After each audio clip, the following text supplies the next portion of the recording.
Snow lay thick upon the rooftops of Weatherby Cross, softening the harsh outlines of the village and muffling the habitual clatter of morning chores. The widow Gladys Fenwick's cottage, a modest structure of warm brick and frost-laden windows, stood isolated at the edge of the lane, its chimney smoke curling like a tentative question into the grey air. It was the postman who first noticed her absence, letters accumulating in neat disorder on the doorstep, a curious deviation from her usual punctual retrieval. When at last he ventured to peer through the frost-smeared panes, he found her seated in the high-backed armchair beside the hearth, hands folded over an empty teacup, and entirely unresponsive. The arrival of Inspector Purbright was predictably understated. He came on foot, gloved hands tucked neatly into his overcoat, and expressed no shock beyond the slightest narrowing of eyes. Villagers, coalescing under the guise of casual observation, murmured greetings that hinted at unease rather than condolence.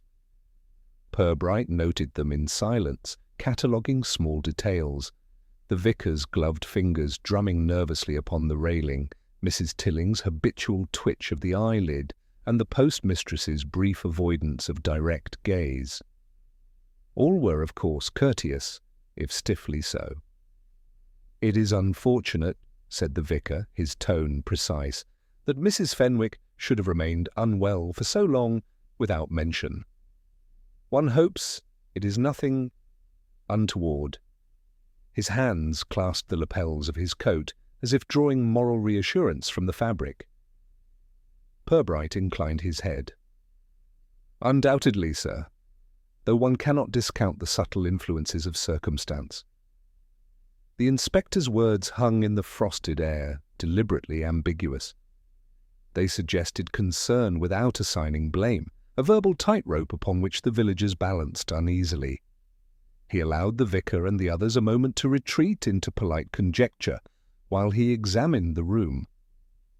It was, as expected, a reflection of Mrs. Fenwick herself, meticulously clean, yet littered with evidences of ongoing social engagement, handwritten letters, parish newsletters, and a ledger of charitable subscriptions. Each object bore traces of careful attention and faint signs of dispute, though none overtly accusatory. Purbright began with the letters.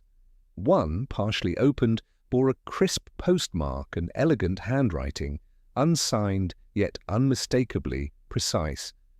Its phrasing suggested awareness of social oversight.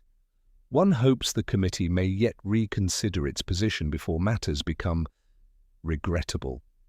The ellipsis, of course, implied both consequence and impropriety, though Purbright made no immediate assumption as to the sender's identity. He set it aside, noting the meticulous penmanship and the careful folding. Here, he thought, was a minor fracture in the village's habitual veneer of civility. Neighbours began to provide their observations, each phrased with careful understatement.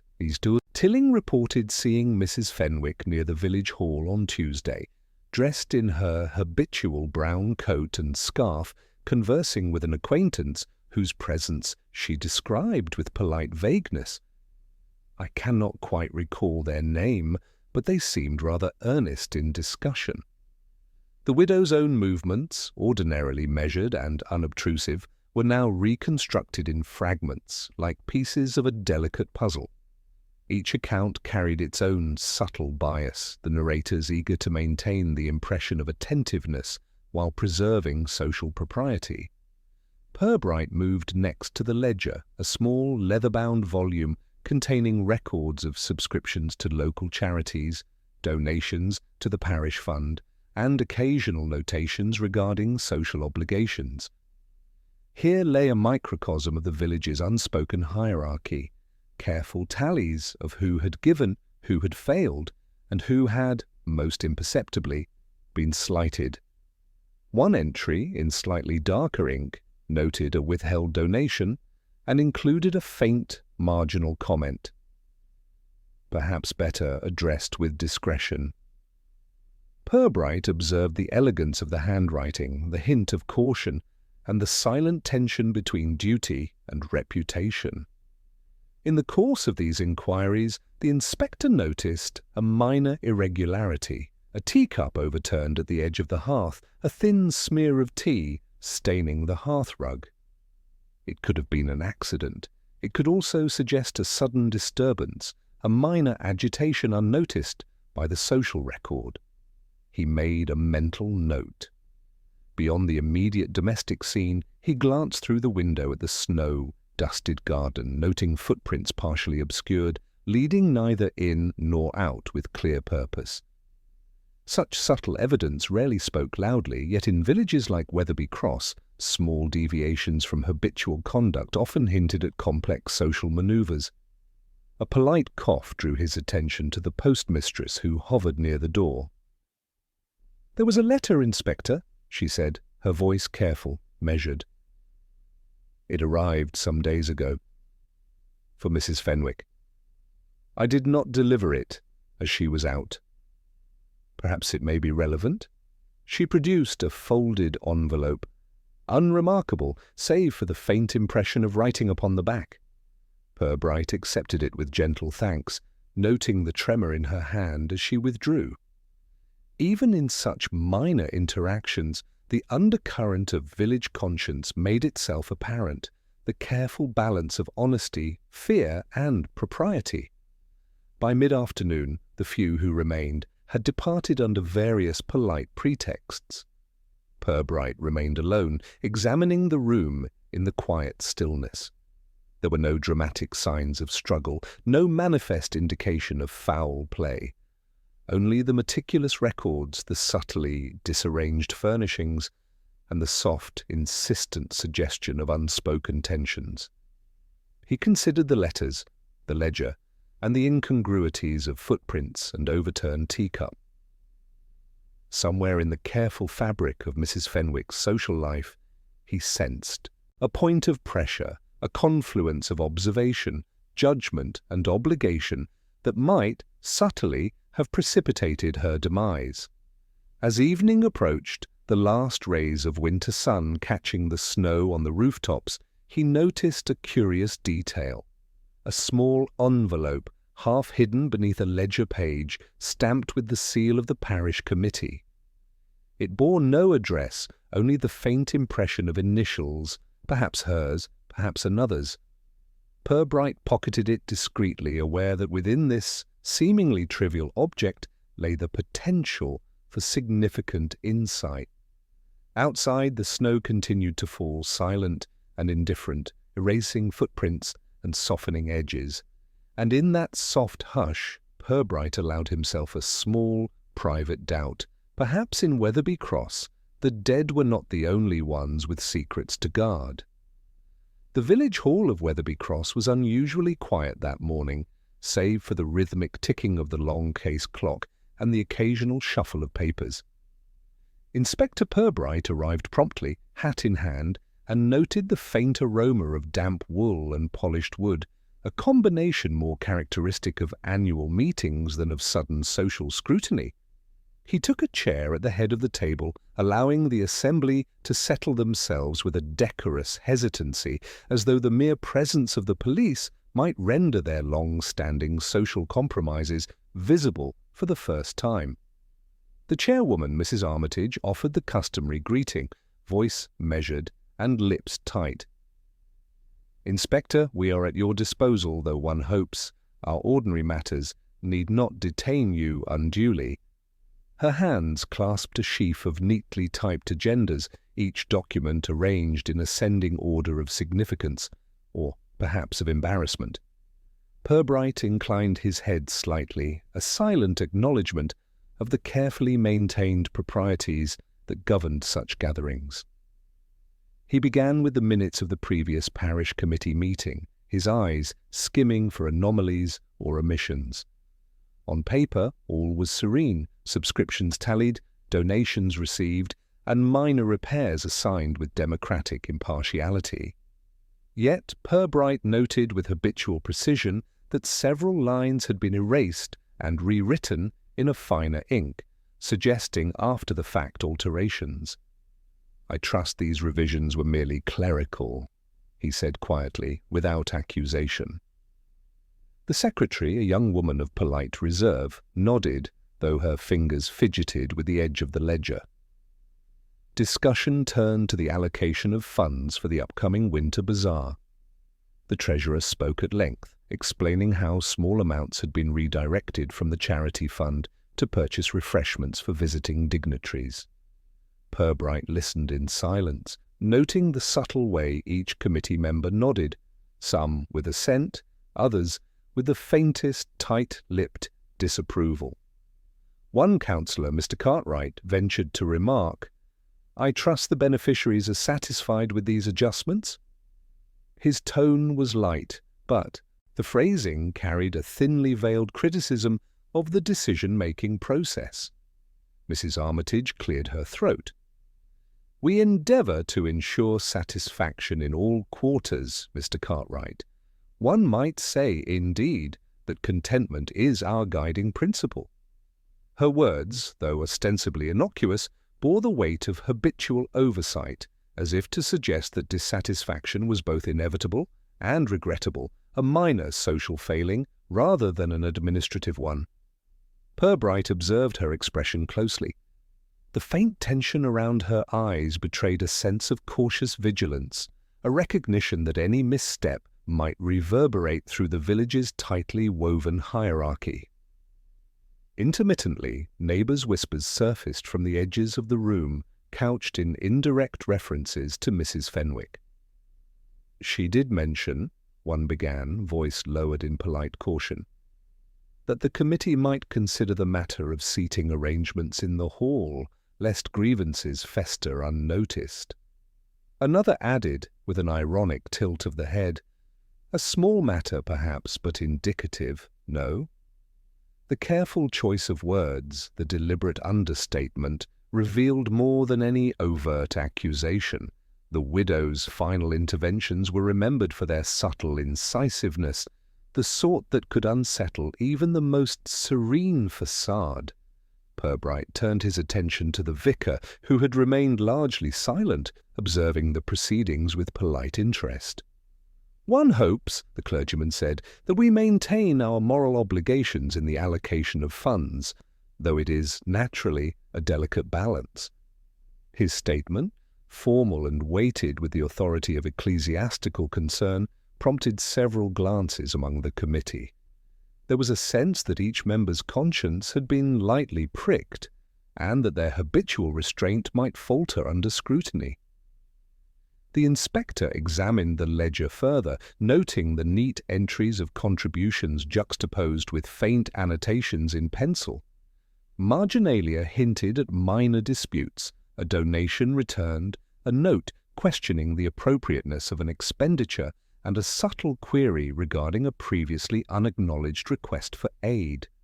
In Purbright's experience, such seemingly trivial notations often concealed social maneuverings of considerable delicacy. They were signals to the attentive, expressions of mild resentment, reminders of obligation, or subtle attempts to assert influence. As conversation progressed, Purbright observed Mrs. Armitage's careful management of the dialogue. She redirected queries, emphasized consensus, and employed gentle humour to disarm potential confrontations. Yet in one moment a faint sigh escaped her lips, a brief, almost imperceptible lapse, quickly masked by a sudden cough. The inspector filed this observation with others, a combination of understatement, control, and occasional slips of authenticity that, when accumulated, painted a far richer picture of the parish's internal dynamics than any official record. A particularly revealing point arose when the discussion touched on the scheduling of parish newsletters. One member remarked that Mrs. Fenwick had always had opinions regarding content, implying both her influence and the discomfort it occasionally produced. The secretary offered a murmured confirmation, her voice barely audible, before glancing nervously toward the vicar. Here was a social microcosm, influence wielded with polite insistence, modest resentment lurking beneath measured acknowledgement, and the ongoing struggle to preserve reputations while executing everyday duties.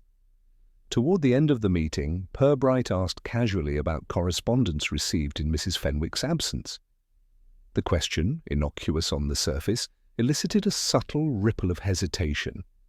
The treasurer shifted papers, the secretary's fingers lingered over the ledger, and Mrs. Armitage's lips pressed into a thin line. Finally the secretary spoke. There was a letter, though I cannot say precisely from whom.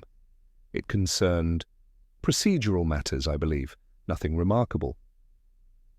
Her choice of phrasing, deliberately vague, suggested an awareness that the letter's content might be significant if interpreted with careful attention. As the assembly adjourned, Purbright lingered, inspecting the ledger and noting marginalia previously overlooked. Faint initials beside certain entries, slight smudges and one folded note, yellowed at the edges, tucked between the pages. The physical presence of these records, so meticulously maintained yet quietly amended, conveyed a narrative of social control, silent observation, and minor moral compromises. Exiting the hall, he paused in the snow-laden yard, observing the delicate network of footprints left by departing committee members. Each step, precise and deliberate, seemed to trace the invisible channels of influence and suspicion that defined Wetherby Cross. In the quiet air, Purbright allowed himself the faintest conjecture. The widow's death, though outwardly simple, had intersected with these networks in ways not yet fully apparent. And in that moment, his attention was drawn to a small scrap of paper, half buried in the snow, inscribed with a faint, elegant flourish of handwriting. It had fallen from an envelope, or perhaps been deliberately discarded. Either way, it suggested that someone had moved through the village under conditions not entirely transparent. The inspector pocketed it with careful discretion, noting, as always, that in Wetherby Cross, subtle gestures and minor deviations often carried the weight of hidden truths. As he departed, snow continuing to settle upon the rooftops, Purbright reflected that the village's civility, so polished on the surface, concealed an intricate lattice of obligations, resentments, and cautious calculations. Somewhere within this lattice lay the key to understanding the widow's final days. And perhaps, if observed with sufficient patience, the identity of those who moved unseen yet influenced events profoundly. The morning in Wetherby Cross arrived with a delicate, muffled hush, snow still lying thick upon the narrow lanes and the eaves of cottages. Inspector Purbright, who had spent the previous day surveying the widow's cottage and the village hall, returned to his modest office to find an envelope in his pigeonhole. The paper was creamy and faintly perfumed, addressed in a careful, elegant script that bore neither return address nor signature. Its arrival had the air of both ceremony and discretion, as though the sender wished to convey importance while preserving plausible deniability. Purbright slit the envelope and unfolded its contents. The note read simply, "Be mindful of the unseen observers. Even minor interventions may yield consequences unforeseen." There were no flourishes, no hint of humour, only a precise, deliberate caution.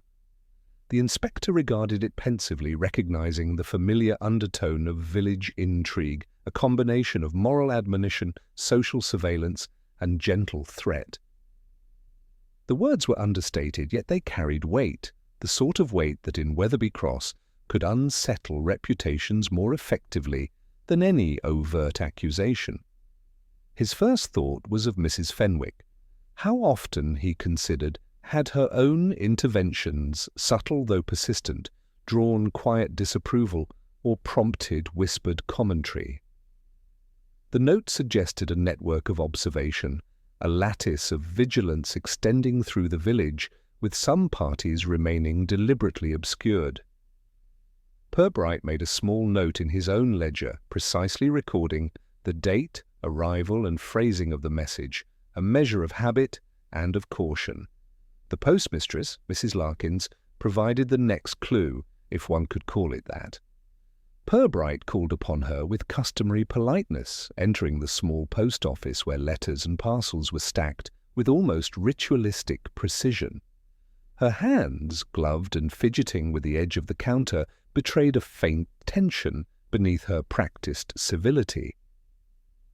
"Inspector," she said, voice measured, I thought to mention that some correspondence intended for Mrs. Fenwick may not have been delivered promptly.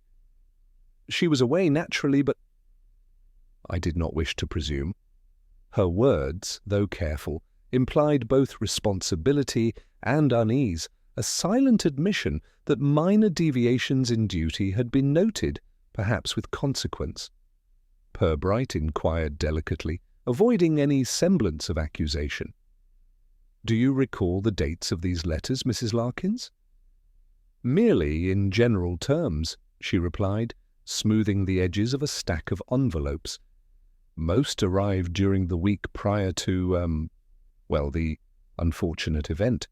I cannot confirm which she received and which remained awaiting collection."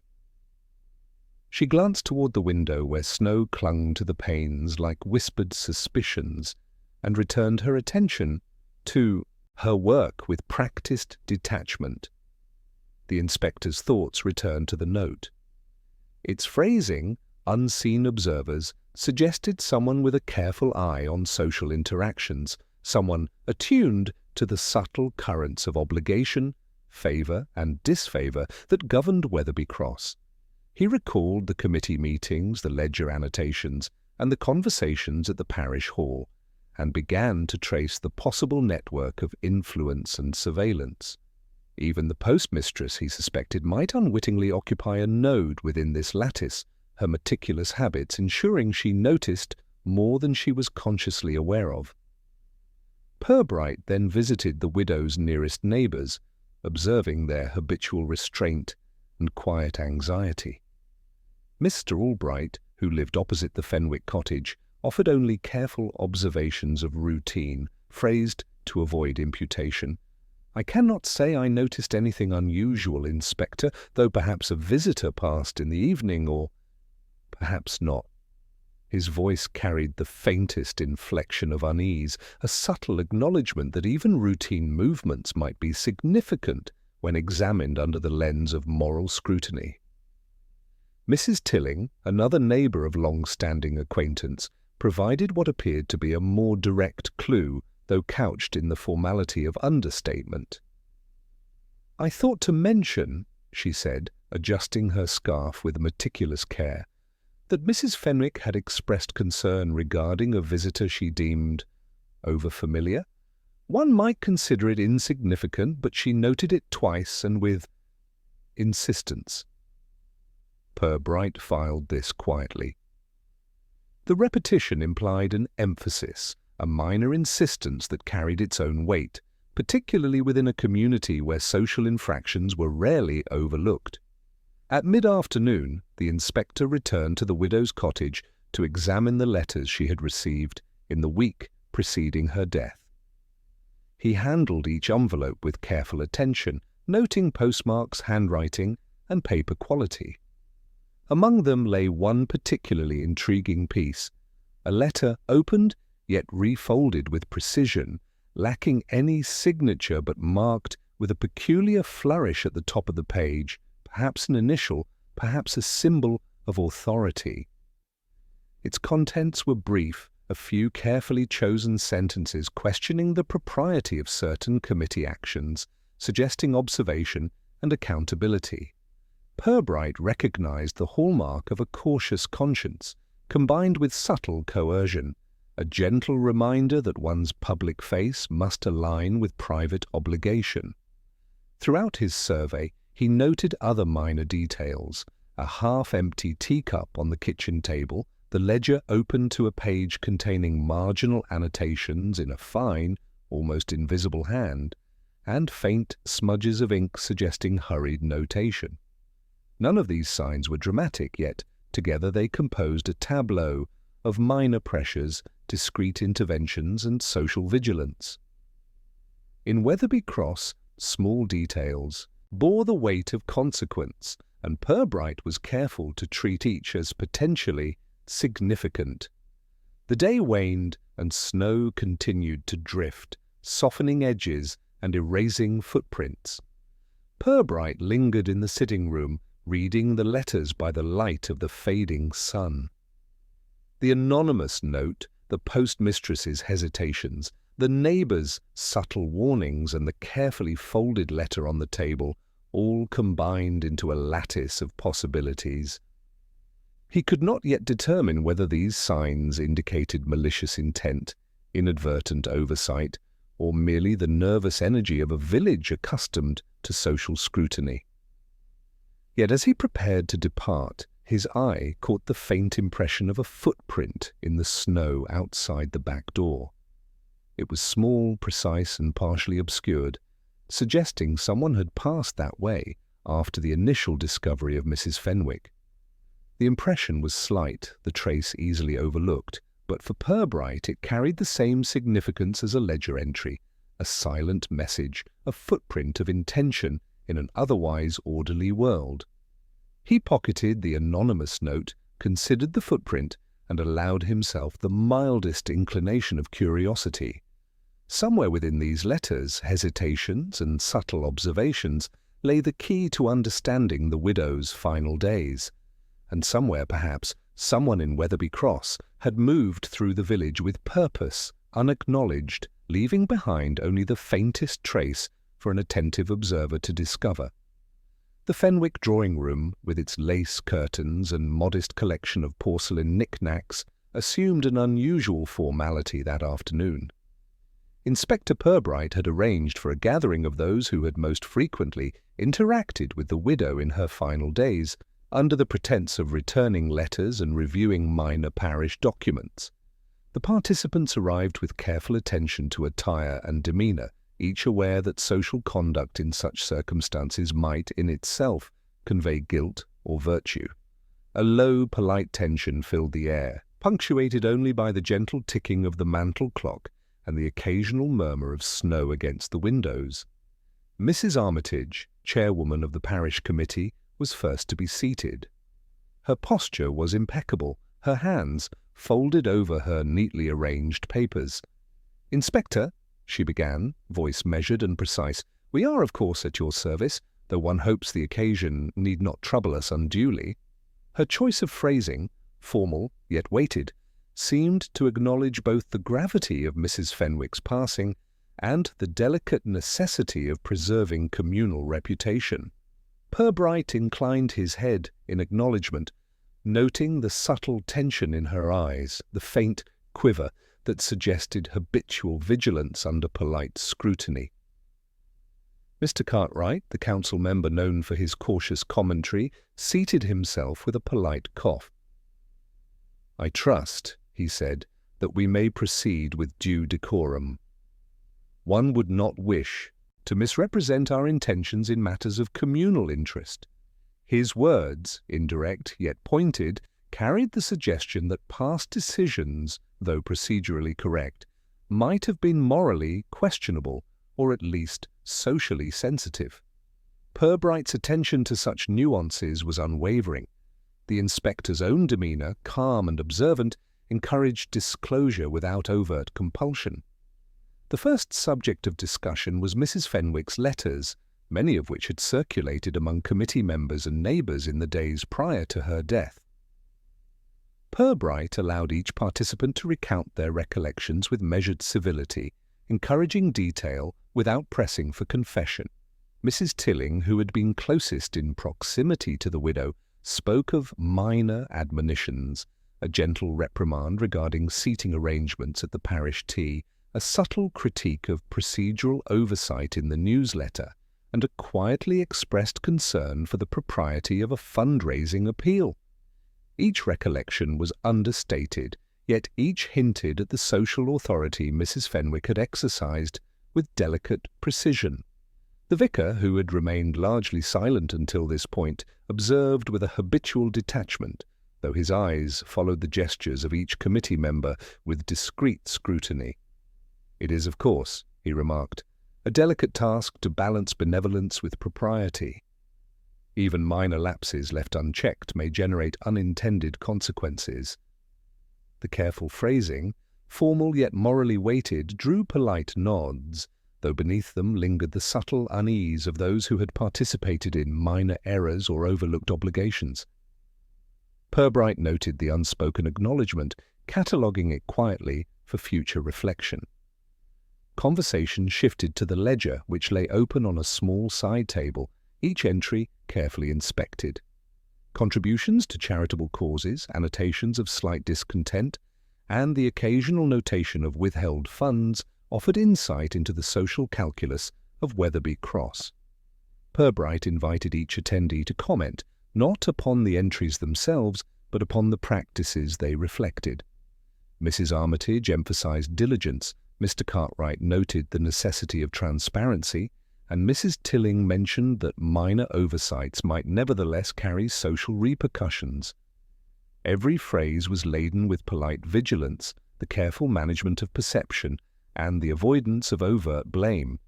During this examination, a subtle incident occurred that drew Purbright's attention. The secretary, a young woman of customary reserve, fumbled slightly with a folded note, brushing it against the ledger before retracting her hand. She offered no comment, and no one addressed it, yet the action suggested a minor concealment, a hesitation indicative of awareness that certain information, though trivial in substance, might bear disproportionate significance under village scrutiny. Purbright recorded the observation mentally, recognizing the habitual interplay of disclosure and concealment that governed Wetherby Cross's social networks. Tea was served at a small sideboard, the china delicate, the arrangements precise. Sips of liquid were accompanied by minimal commentary, each participant choosing words that conveyed cordiality while avoiding revelation. Mrs. Armitage spoke of the importance of continuity, the vicar remarked upon moral attentiveness, and Mr. Cartwright offered a reflection upon the challenges of maintaining order amidst competing obligations. The language was formal, the delivery indirect, and the underlying tension palpable. Everyone was keenly aware that minor statements, misremembered details, or even unintended gestures might carry social weight. Purbright's questioning, unobtrusive yet persistent, revealed small cracks in the village facade.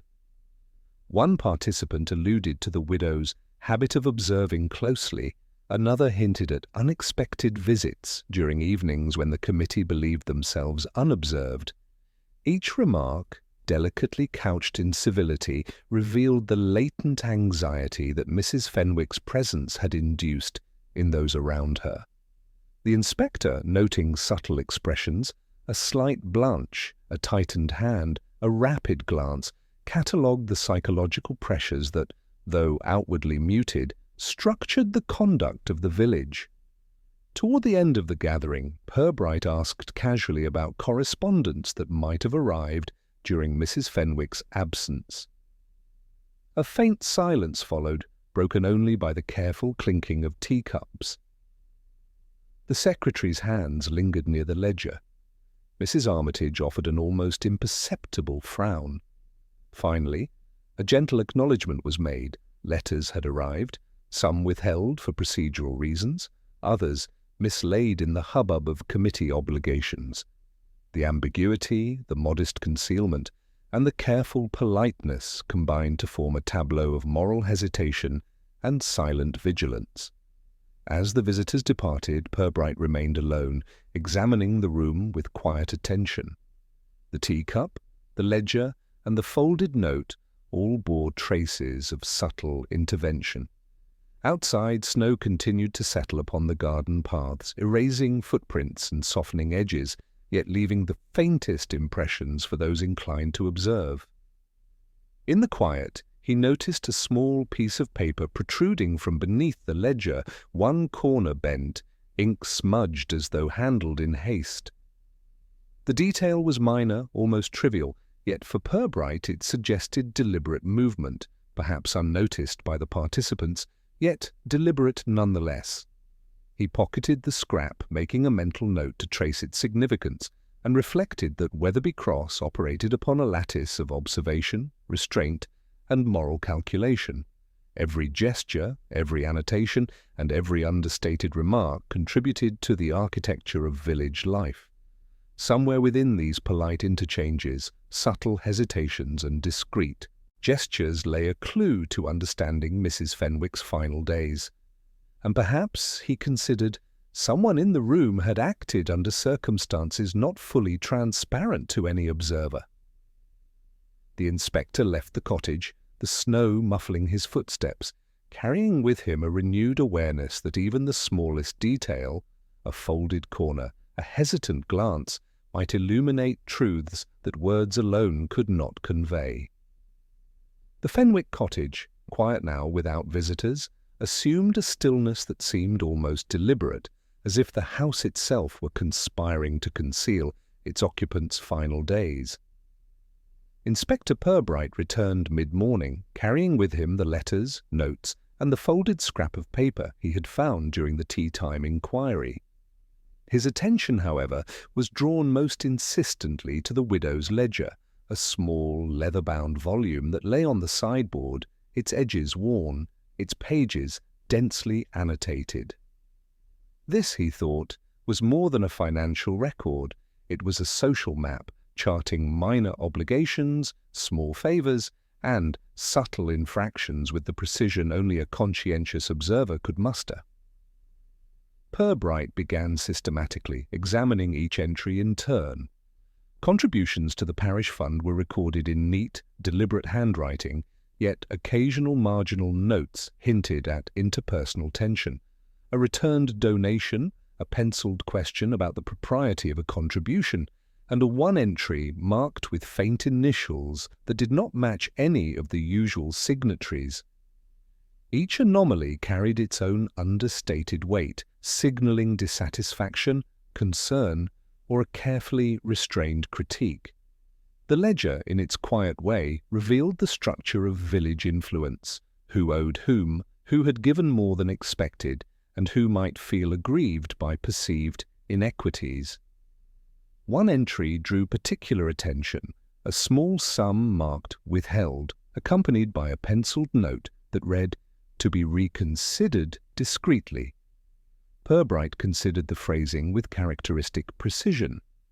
Discretion in Weatherby Cross implied both secrecy and moral pressure. The notation suggested the writer anticipated possible objections from those invested in appearances. The inspector's mind traced a network of influence. The widow, meticulous in her recording, had positioned herself as arbiter, observing obligations and measuring social compliance with subtle exactitude. As he turned the pages, other marginalia revealed a quiet hierarchy of influence. One notation indicated that a minor disagreement at the parish hall had been resolved in writing but not publicly acknowledged. Another suggested a donation had been redirected to benefit a favoured committee member's initiative. Purbright recognized the familiar hallmarks of social negotiation, small gestures recorded but understated that preserved both obligation and decorum while subtly manipulating outcomes. Even the simplest entry, he noted, might conceal layers of interpersonal strategy. His attention shifted to letters tucked between pages.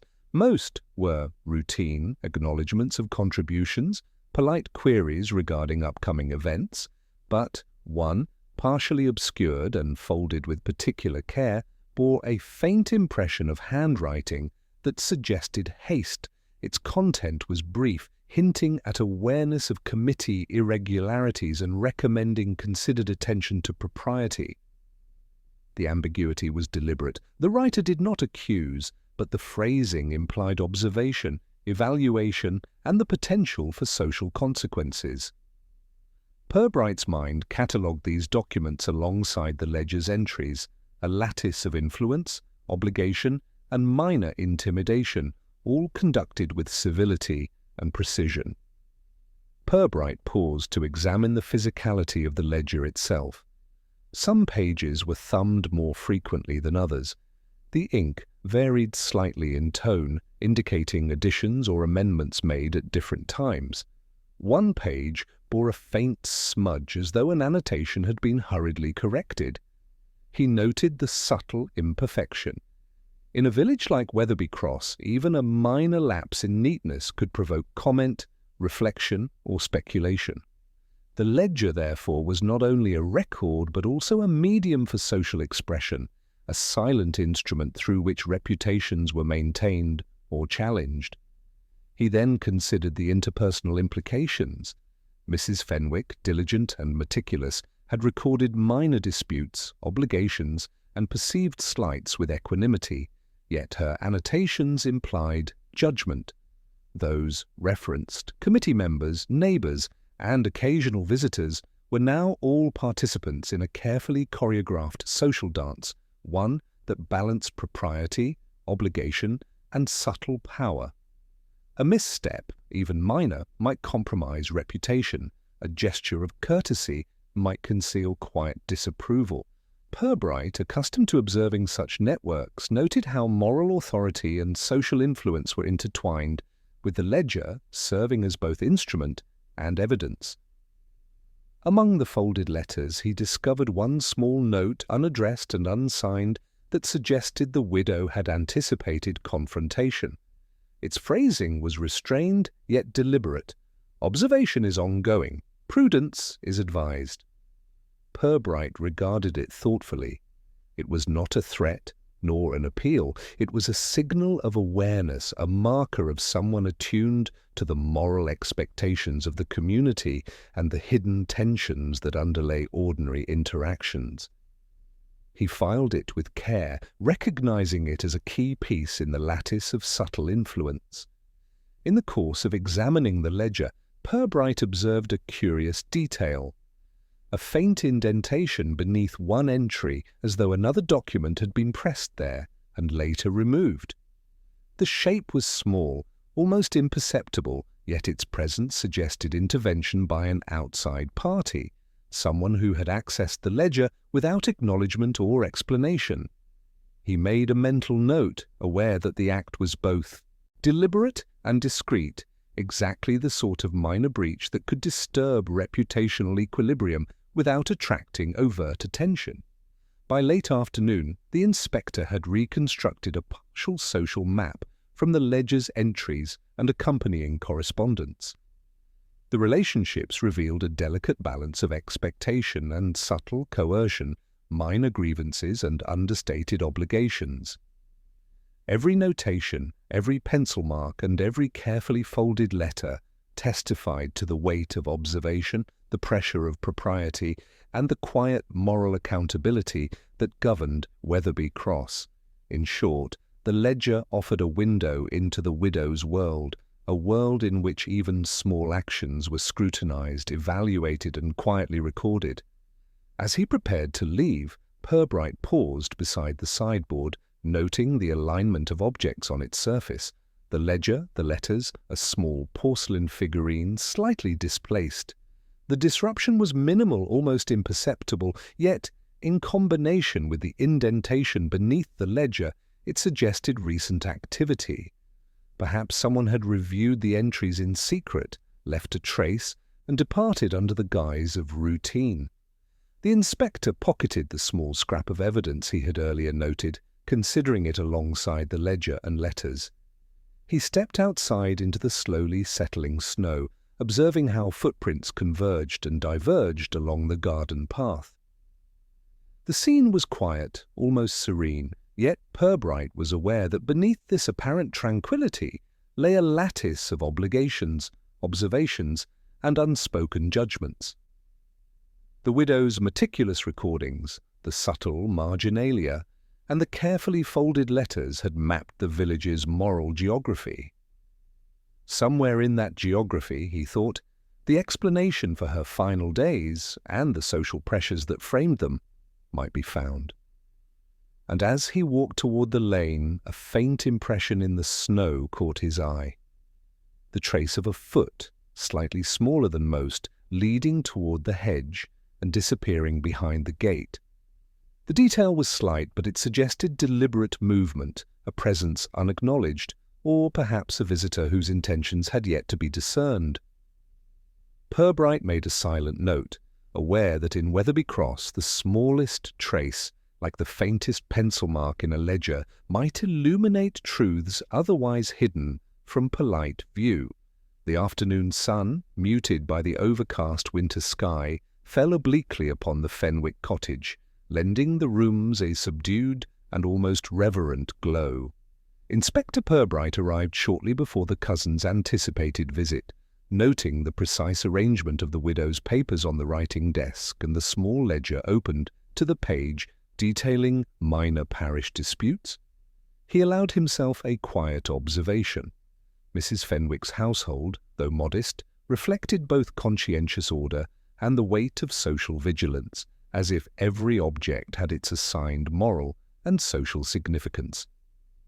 Miss Eleanor Fenwick, the widow's cousin, entered promptly, her gloves removed with deliberate care, revealing hands that were steady but not without subtle tension. She greeted the inspector with an understated nod. "Inspector Purbright, I thank you for receiving me. I hope my intrusion is not untimely." The phrasing, formal and measured, conveyed awareness of propriety rather than concern, and Purbright noted the faintly arched brow, a subtle sign of habitual vigilance. "Not at all, Miss Fenwick," he replied, inclining his head.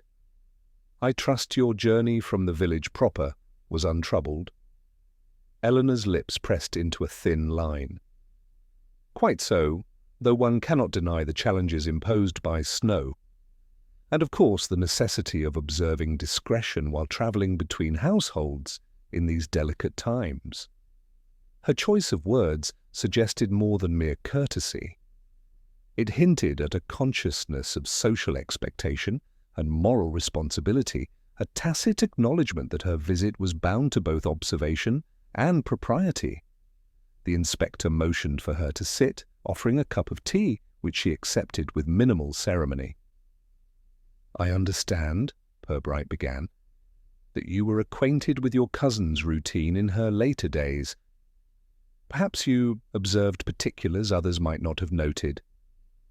His phrasing was intentionally indirect, inviting reflection without imposing judgment. Eleanor hesitated briefly, smoothing the folds of her coat.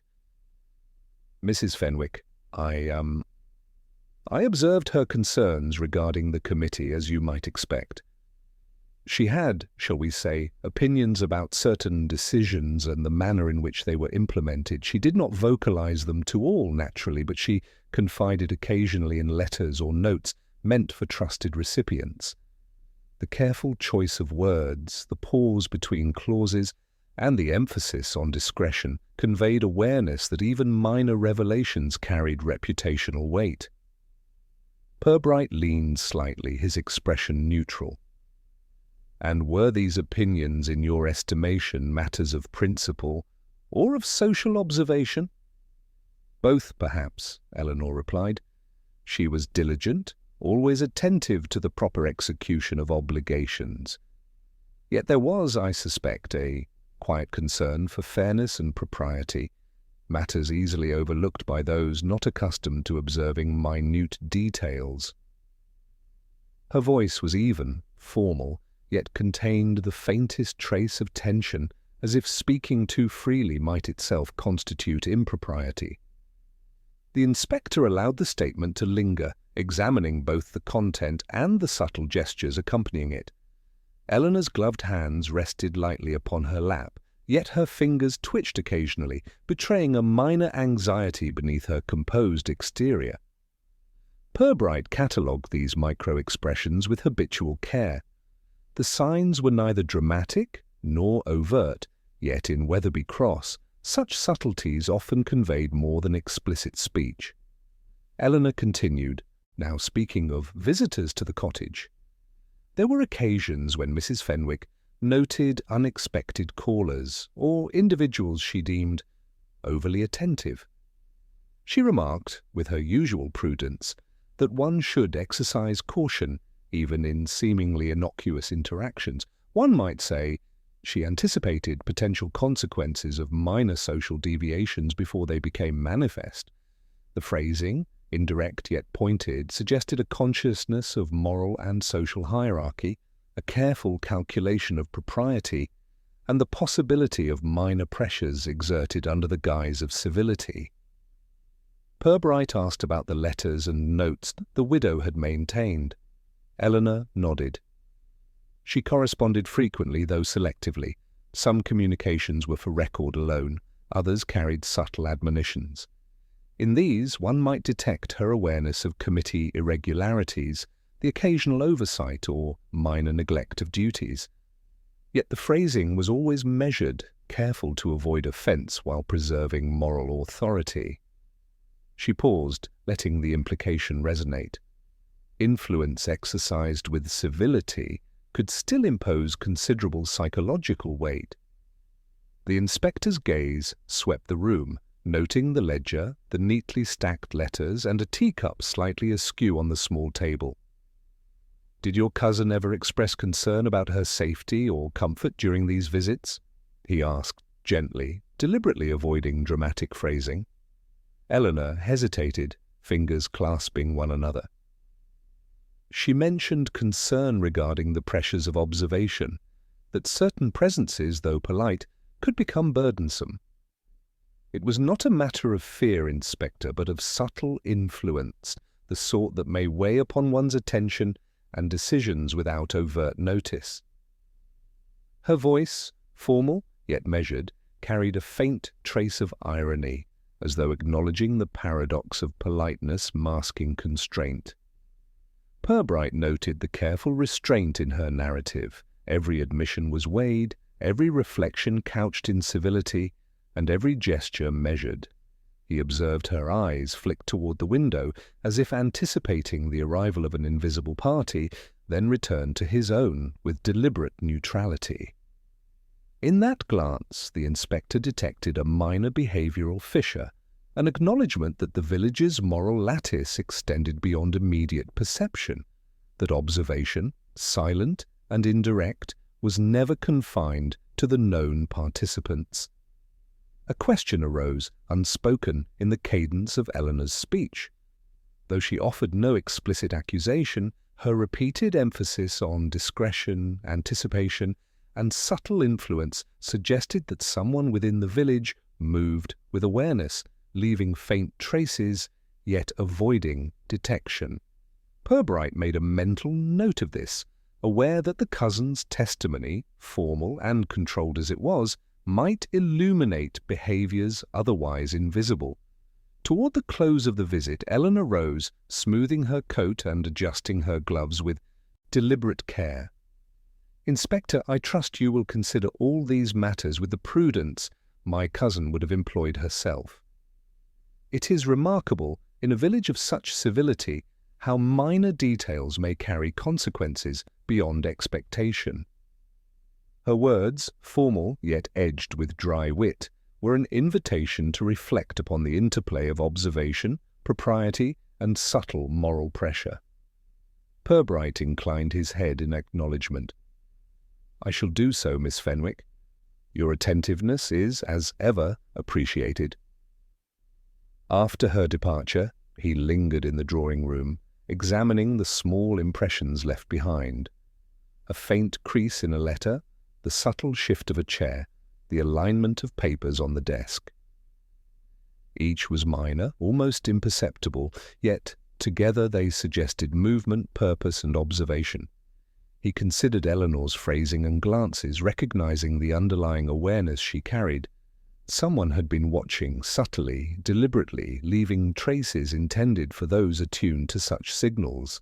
As snow fell silently outside, partially obscuring footprints and softening the outlines of the garden, Purbright noted a small slip of paper protruding from beneath the ledger previously unnoticed. The corner was bent, the ink smudged. He pocketed it with careful discretion, aware that it might represent the faintest clue to a presence unacknowledged, a minor intervention in the widow's final days. In Wetherby Cross, he reflected, it was rarely the overt act that revealed intention. More often, it was the small, precise gesture, the silent note, or the fleeting glance that illuminated the hidden pressures shaping events. And in that quiet observation, he allowed himself a modestly wry thought. Even the most measured and polite visitor could leave impressions more telling than many a public declaration. Somewhere in those minor traces lay a question worth following, a presence yet unseen, and perhaps a subtle truth about the forces that had shadowed the widow's last days. The parish hall, though familiar in its quiet austerity, assumed a subtly charged atmosphere as Inspector Purbright arrived to reconvene the committee. The snow outside softened the village sounds, leaving only the muffled scrape of boots and the occasional distant cough to break the silence. Chairs were arranged in customary order, papers stacked with meticulous precision, and a modest stove cast gentle warmth that contrasted with the pervasive chill in the room's moral air. Purbright noted each detail, cataloguing them silently, the arrangement of documents, the slight creases in agendas, and the faint ink smudges in the ledger, all gestures of habitual care that might conceal minor truths. Mrs. Armitage, chairwoman, greeted him with the customary combination of politeness and authority. "Inspector, we appreciate your continued attention to these matters. One hopes our presence today will be conducive to clarity." Her words were formal, carefully phrased, to convey cooperation without admitting fault. Purbright inclined his head, noting the subtle tension in her shoulders, a habitual vigilance rather than overt concern. The meeting commenced with routine matters, upcoming events, allocations for parish charity, and the schedule for newsletters. Each participant spoke with measured care, offering updates while carefully avoiding any statement that might inadvertently reveal past missteps. Mr. Cartwright, habitual in his circumspection, commented on the necessity of thorough record-keeping, implying without accusation that past lapses could create minor difficulties. Purbright observed that each phrase, each pause, and each carefully modulated inflection carried layers of social signaling, revealing deference, apprehension, and latent self-interest. When discussion turned to the widow's letters, a subtle shift occurred. Mrs. Tilling, who had been quiet until then, hesitated before speaking. "Inspector," she began, choosing her words with deliberate care, "it may be relevant that some of Mrs. Fenwick's correspondence was discussed privately among committee members. Nothing untoward, of course, but perhaps a divergence in interpretation arose." The phrase, understated and indirect, suggested that moral discomfort or disagreement had existed beneath the surface of ordinary propriety.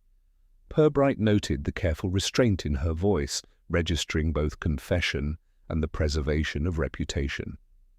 The vicar, remaining formally neutral, interjected with deliberate understatement.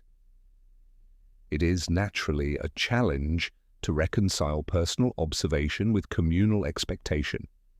Minor differences of judgment, unremarked, may still exert influence upon social perception." The statement, as usual, conveyed moral authority while leaving no explicit accusation. Purbright recognized the subtle alignment of his language with the village's habitual preference for indirect disclosure, a method by which conscience and social hierarchy were observed simultaneously. A particularly revealing moment arrived when the treasurer, Mr. Hollingsworth, produced a set of envelopes, explaining that some donations had been redirected at Mrs. Fenwick's suggestion. "She was attentive to propriety," he remarked carefully, "and insisted, I believe, that certain contributions be allocated with discretion. I trust no offence has been taken." The phrasing, indirect yet pointed, implied both adherence to obligation and the latent discomfort of those who felt their authority lightly constrained. Purbright noted that the interplay of duty, observation, and subtle persuasion was a hallmark of village morality. When asked about letters received in the days preceding Mrs. Fenwick's death, several committee members exchanged glances, choosing expressions that conveyed accuracy without excessive transparency. The secretary, whose hands rested lightly on the ledger, murmured, "Some correspondence was perhaps noted, but not immediately addressed. I cannot recall all details." Purbright detected the faintest hesitation, a micro-gesture indicating recognition that even minor lapses in disclosure carried potential social consequence. Throughout the meeting, attention to decorum was meticulous. Participants adjusted seating, sipped tea with precise moderation, and offered commentary only when socially sanctioned. Yet beneath the surface, Purbright perceived minor fissures, glances that lingered slightly too long, subtle gestures toward documents that might not have been germane, and the gentle tightening of lips when past decisions were alluded to. Every act, however restrained, contributed to a pattern of moral and reputational observation, the latticework of influence and accountability upon which the village rested. The inspector's questioning was deliberately slow, each phrase neutral, yet calibrated to encourage disclosure. "Might there be details," he inquired softly, "that escaped record but bear upon understanding the widow's intentions?" The inquiry, mild in tone, prompted Mrs. Armitage to adjust her glasses and Mr. Cartwright to clear his throat. Mrs. Tilling hesitated again, glancing at her colleagues before offering, "Only minor notes, perhaps, that were shared privately. Discrepancies of interpretation, nothing more." The phrasing was indirect. The implication of silent disagreements, if detected, carried considerable significance. Toward the close of the session, Purbright allowed a silence to fall, observing reactions rather than soliciting them. In that quiet, he noticed Mrs. Armitage's hands tremble faintly as she stacked papers, a micro-expression quickly masked by her habitual control. Mr. Hollingsworth tapped a ledger with an almost imperceptible hesitation, and the secretary's gaze flicked briefly to a letter partially concealed beneath a folder. Each small gesture, imperceptible in isolation, collectively suggested concealed awareness and potential intervention. Before adjourning, Purbright addressed a final, casually phrased point. If correspondence or minor notations have been overlooked, it would be useful to identify them. Even slight details may clarify the context of recent events. The suggestion, neutral in tone, induced a subtle shift.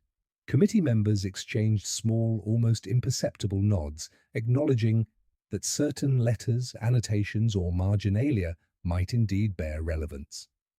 The atmosphere, while outwardly composed, contained the faint stirrings of reconsideration, hesitation, and acknowledgement of oversight. After the meeting, as Purbright lingered to inspect the ledger and letters, he observed a faint indentation on one of the pages, the imprint of a note long since removed.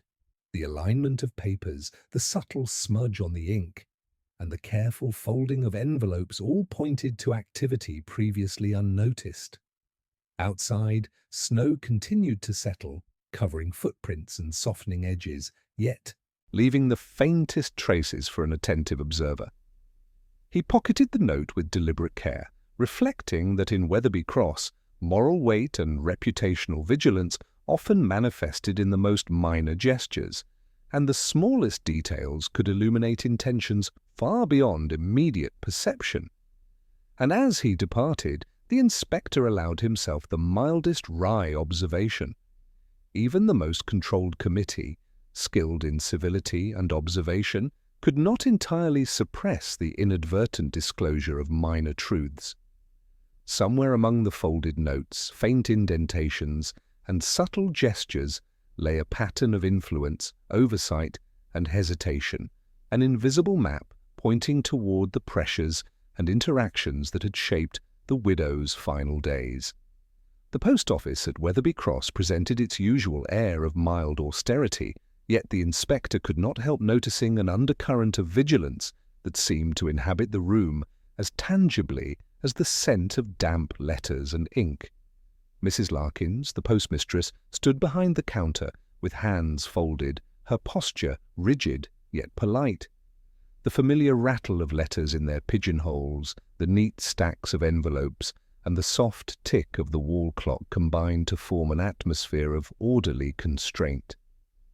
Purbright entered quietly, aware that even a minor shift in expression could convey observation, judgment, or inadvertent confession. "Good morning, Mrs. Larkins," he began, voice neutral, deliberately unobtrusive. "I hope your duties have been manageable despite the snow."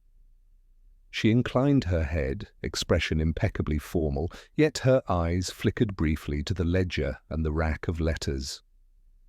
"Inspector, thank you. We manage as best we may. The weather imposes delays, naturally, though we endeavour to maintain regular service." Her phrasing, careful and measured, suggested both propriety and the subtle acknowledgement of pressure, an awareness that in a village like Wetherby Cross, minor lapses could carry disproportionate weight.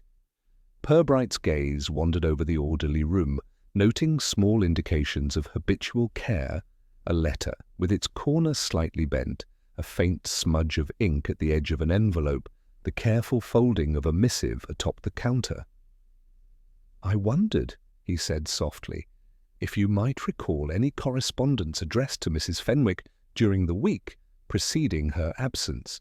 Even minor details might prove useful." The phrasing was indirect, designed to elicit information without invoking defensive reflexes. Mrs. Larkins hesitated, adjusting her glasses and clearing her throat. "There were letters, of course, Inspector, most routine, acknowledgements, notices, trivial inquiries. Yet one or two. I cannot be certain whether they reached her personally. She was, as you know, absent on occasion, and some notes were withheld pending her return." The subtle hesitation, the careful avoidance of specifics, suggested awareness of irregularity without explicit admission. Purbright catalogued these nuances with meticulous attention. Small gestures often conveyed more than words could. He gestured toward a pigeonhole containing partially sorted correspondence. "And these?" "They arrived in proper course," Mrs. Larkins replied, her tone precise. "Some were delivered promptly, others remained in the rack. I cannot state categorically which she received before the unfortunate events." She glanced toward the window, then back at Purbright, as though measuring the appropriateness of disclosure. The inspector noted the glance carefully, a minor fissure in otherwise impeccable composure, suggesting latent concern or recollection of previously overlooked detail. Purbright inquired casually about the physical handling of letters. "Were there occasions when correspondence may have been touched by others before she received it?" Mrs. Larkins's fingers pressed lightly against the counter. "Minor intervention, perhaps, only to ensure delivery or proper sorting. Nothing improper, naturally. Yet one must acknowledge that small variations in handling do occur. The village is attentive." Her phrasing implied a recognition of oversight, tempered by reassurance. The moral lattice of Wetherby Cross was enforced subtly, often without overt breach, yet observant eyes might discern minor deviations. The inspector observed the alignment of envelopes and the faint indentations upon some of their surfaces. Each mark, each crease, and even the order of stacking could indicate attention, intervention, or inadvertent omission.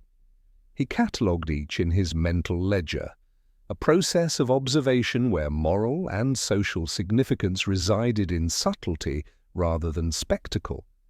Even the faintest disruption, an ink smudge, a shifted corner, could carry latent meaning. Mrs. Larkins's eyes flickered toward a particular envelope, partially obscured beneath a folded notice. Purbright followed the gesture, noting her slight hesitation before retrieving it. "This," she said softly, "was addressed to Mrs. Fenwick. It arrived in the week prior, though I cannot confirm its delivery. The contents were brief, regarding a matter of—" committee procedure. She returned the envelope to the counter, fingers lingering for a moment. The subtle pause, imperceptible to an untrained eye, indicated an awareness of significance beyond the written words. "Committee procedure, you say?" Purbright's tone remained neutral. "Might you recall the nature of the note?" "Only that it suggested attention to propriety," she replied carefully. "No criticism, no instruction, merely observation. Yet my cousin valued such matters. She would have noted it carefully." The phrasing emphasized respect, subtly redirecting moral weight toward the recipient while acknowledging the potential influence of the message. Purbright recorded this in his mental map. A minor trace of observation, an indirect influence, a hint of latent concern. He then asked about other deliveries, particularly letters handled immediately prior to Mrs. Fenwick's final days. Mrs. Larkins's hands trembled faintly, controlled but perceptible. "Nothing extraordinary," she said, yet the phrasing, the pause, and the subtle shift in posture suggested the possibility of minor irregularities, overlooked or suppressed. Purbright noted the convergence of gestures, words, and hesitations, recognizing the habitual balancing act between disclosure and propriety. A silence fell between them, filled only by the soft tick of the clock. Outside, snow muted the village streets, leaving impressions half buried, much like the traces of correspondence within the post office. Purbright observed Mrs. Larkins's precise movements, stacking envelopes, adjusting the ledger, smoothing papers, and inferred that even these minute actions reflected the ongoing negotiation of observation, moral responsibility, and reputational concern.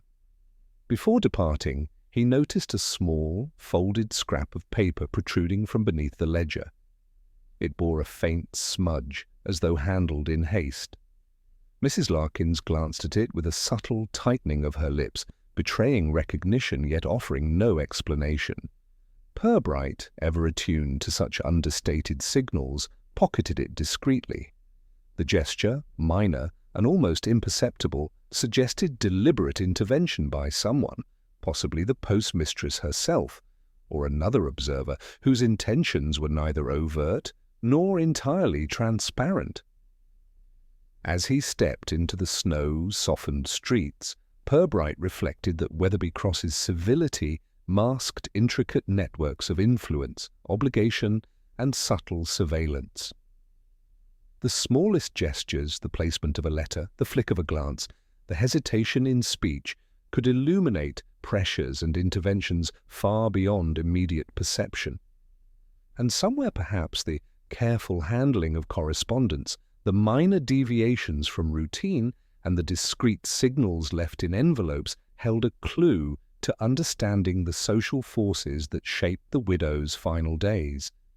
Even in the quiet, morally regimented environment of a village post office, Purbright noted, the truth often revealed itself in the smallest trace, a crease in paper, a hesitant pause, or the fleeting acknowledgement of an unseen observer. In such subtleties lay the faintest outlines of revelation, awaiting patient observation. The late afternoon sun fell obliquely upon the narrow lane leading to the Fenwick cottage, glinting upon snow that had begun to soften under the mild thaw. Inspector Purbright arrived with the deliberate restraint of habitual observation, noting the way the wind stirred the edges of footprints already partially obscured by drifting snow. The cottage itself appeared unchanged, yet he sensed the quiet anticipation of a forthcoming encounter. An unexpected visitor, he had been told, would arrive within the hour. Such visits, in Wetherby Cross, were rarely without social nuance or concealed purpose. Miss Beatrice Hollingsworth, a cousin of one of the committee members, arrived promptly, though her entrance bore the hallmarks of formal restraint. She greeted the inspector with a carefully measured nod and an expression that suggested both politeness and slight apprehension. "Inspector Purbright," she said, voice precise. "I hope my timing is acceptable. I have travelled with due consideration, mindful of both weather and propriety." Purbright noted the deliberate phrasing. Acknowledgement of circumstance, attention to etiquette, and subtle assertion of conscientiousness. He invited her in, offering tea, which she accepted with a nod, hands clasped around the cup with measured warmth. "I understand," he said, "that you were acquainted with Mrs. Fenwick in recent months. Perhaps you observed particulars that might illuminate her final days." The question, gentle and formally phrased, was designed to encourage reflection rather than confession. Beatrice hesitated, smoothing her gloves, her eyes momentarily tracing the alignment of furniture and letters on the sideboard. "I observed her attentions to the committee's affairs, Inspector. She was diligent, as one might expect, yet occasionally remarked upon matters of minor oversight or social impropriety. Nothing scandalous, naturally, but she was attentive to the smallest deviations from expected conduct. Her phrasing conveyed respect, subtle discretion, and the awareness that even minor deviations carried moral weight." Purbright inclined his head, noting both her speech and the slight tension in her shoulders. "And were these observations expressed directly to others, or maintained privately?" "Mostly privately," Beatrice replied, choosing words with deliberate care. "In letters or confidences to trusted correspondents, she appreciated discretion yet expected awareness. Even minor lapses, in her view, could influence reputation, and she was meticulous in ensuring that propriety was preserved." The careful repetition of discretion and propriety suggested a consciousness of the village's moral lattice, the invisible framework in which obligations, observation, and subtle pressure operated. The inspector observed her hands, lightly folded, fingers occasionally drumming upon the teacup rim, a gesture so slight it might be dismissed by any casual observer, yet indicative of restrained anxiety or the awareness of unspoken expectations. He catalogued it alongside her speech, a minor but potentially revealing signal. Conversation shifted to the timing and content of correspondence in the week preceding Mrs. Fenwick's absence. Beatrice mentioned a letter she had inadvertently intercepted, one folded with care and addressed in unfamiliar handwriting. It seemed procedural, yet phrased with attention to propriety, she remarked. My cousin noted it quietly, as if to remind recipients of their obligations without overt censure. I cannot say whether it caused her concern, only that she recorded its receipt with her usual diligence. The indirectness, the subtle acknowledgement of potential influence, and the manner in which the observation was framed all underscored the psychological pressures Mrs. Fenwick maintained in her interactions. Purbright allowed silence to fill the space, observing Beatrice's gaze as it wandered to the ledger and the carefully arranged letters. Might there have been visitors, he asked, whose presence she deemed worthy of particular attention?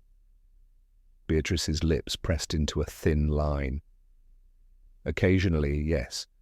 She noted individuals who in her view exercised undue attention or influence. Her observations were polite but firm, reminding even familiar acquaintances of their responsibilities. One might say she anticipated the consequences of minor social deviations before they became manifest. Her phrasing mirrored that of previous witnesses, emphasizing anticipation, propriety, and indirect moral oversight, suggesting a pattern of subtle social surveillance. The inspector noted a minor detail, a small crease in one of the letters on the sideboard, previously unnoticed. Beatrice glanced at it fleetingly, her expression neutral, yet momentarily revealing recognition, a trace of awareness of prior handling or observation. Purbright catalogued the gesture. In Wetherby Cross, even such minutiae could suggest intentional action or latent intervention. their discussion turned to interactions with the parish committee. Beatrice described an incident in which Mrs. Fenwick had quietly mediated a minor dispute, preserving the appearance of unanimous agreement while recording her own observations in private annotations. It was all conducted with civility, Beatrice noted, yet she made a point of noting discrepancies for her own records. She understood the weight of small gestures, Inspector, and the influence of subtle omissions. The phrasing, formal and deliberate, highlighted moral foresight, social acuity, and latent tension within an otherwise calm and orderly setting. As Beatrice prepared to depart, she paused at the doorway, gloved hands resting lightly upon the frame. "Inspector," she said softly, "one might consider that appearances are seldom entirely transparent. Even the most routine visit, the smallest note, or a minor adjustment in correspondence may carry consequences beyond immediate perception." Her glance lingered briefly on the sideboard where the ledger and letters lay, then returned to him with the faintest trace of wry observation. After her departure, Purbright examined the sideboard in silence. The crease in the letter, the alignment of papers, and the subtle indentation in the ledger collectively suggested minor intervention by an unknown party. Outside, the snow drifted, partially obscuring footprints, yet preserving faint impressions for an observant eye. The inspector pocketed the folded scrap of paper he had noted earlier, reflecting that in Wetherby Cross, revelation often resided in small traces, a crease, a hesitation, or an unspoken acknowledgement of observation. As he stepped into the muted light, Purbright allowed himself a faintly wry thought. Even the most courteous and conscientious visitor could leave behind evidence of unseen intentions. Somewhere, in the patterns of letters, gestures, and minor observations, lay the faintest outline of truth regarding the widow's final days, and perhaps the presence of someone who moved among them unseen yet knowingly. The Fenwick cottage assumed an unusual stillness as evening settled, the last pale light of day slanting through lace curtains onto the worn carpet. Inspector Purbright returned alone, intending to review the ledger, letters, and minor annotations he had collected over the past week. The room retained the orderly semblance Mrs. Fenwick had meticulously cultivated. Even the placement of small porcelain ornaments seemed to obey invisible rules of propriety. Yet beneath this surface calm, Purbright sensed the presence of a network of subtle interventions, careful observations, and restrained influences, all awaiting patient scrutiny. He seated himself at the sideboard, spreading the letters and notes before him, the faint scent of ink and paper mingling with the evening air. The ledger lay open, revealing annotations, crossed-out sums, and the faint impressions of previously folded scraps. Purbright observed the careful organization. Entries were neat, yet minor smudges and slight misalignments hinted at human interaction, intervention, or perhaps hesitation. These imperfections, almost imperceptible, carried significance in the moral and social calculus of Wetherby Cross. Opening the first envelope, he noted the handwriting, precise yet individualized, conveying both civility and subtle assertion. The contents were routine acknowledgements, minor queries, and notes regarding parish obligations, but a few bore phrasing that suggested observation and moral expectation rather than simple instruction. One, in particular, recommended careful attention to propriety, echoing the phrasing he had encountered from both Eleanor Fenwick and Miss Beatrice Hollingsworth. Such convergence, though understated, suggested a shared awareness among those who observed the widow. An emphasis on obligation, discretion, and reputational oversight. Purbright paused over a small folded scrap of paper, the one he had recovered during the postmistress's and cousin's visits. The ink was faintly smudged, its edges bent, yet the content was deliberate. "Observe carefully. small gestures may indicate greater intention. The phrasing, neutral yet pointed, suggested intervention without direct assertion. Purbright considered the possible authorship and placement, deliberate, subtle, and intended for those attuned to such signals. In Weatherby Cross, he noted, morality, observation, and social influence were rarely exercised through overt means. The smallest trace might reveal the greatest insight. He turned to the ledger, examining entries alongside letters. Marginalia indicated minor discrepancies, donations redirected, notes recorded for later observation, and subtle cross-references to events now concluded. One entry bore a faint indentation beneath the ink, as though another document had been pressed there and later removed. Purbright traced the faint outline with a practiced eye, a minor intervention, almost invisible, suggesting deliberate action or the inadvertent acknowledgement of an observer who wished to remain concealed. A particular sequence of entries drew his attention: minor disagreements among committee members, annotations of oversight, and records of letters delivered yet unacknowledged. Each by itself seemed trivial. Collectively, they illustrated a lattice of influence, obligation, and latent pressure. Purbright recognized the recurring pattern. Mrs. Fenwick's diligence had created a framework in which even the smallest deviation, an overlooked note, a delayed reply, a subtle gesture, could carry moral weight. The ledger, in this light, functioned as both record and instrument of social regulation. He compared letters with marginalia, noting the convergence of phrasing and subtle moral emphasis. Miss Beatrice Hollingsworth's observations, Eleanor Fenwick's testimony, and even Mrs. Larkins's guarded comments all suggested a heightened awareness of minor breaches of propriety, observed quietly and recorded with care. The repetition of phrases, attention, discretion, propriety, revealed not only the widow's priorities, but the unspoken pressures exerted upon those who interacted with her. Purbright catalogued the small divergences in behavior, gestures, and phrasing, recognizing the interplay of moral oversight and social expectation that governed the village.